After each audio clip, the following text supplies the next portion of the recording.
আমার ময়নাদের এত ধৈর্য, ওরা হচ্ছে প্রাণী হলে কি হবে, ওদের এত ধৈর্য।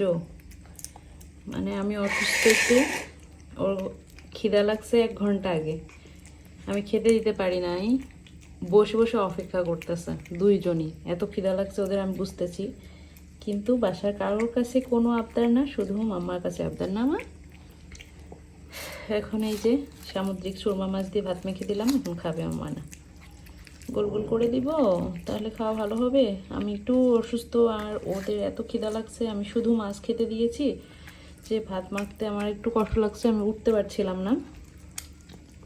কিন্তু দেখুন ওরা ধৈর্য ধরে আমার সোনামণি দুইটা বসে আছে, একটু ম্যায় ম্যায় করে নাই, কিচ্ছু নাই, শুধু গায়ের সাথে এসে ঘষা দিয়ে বোঝাচ্ছে যে মাম্মা আমার খিদা লাগছে, পিকাচু একটু বস।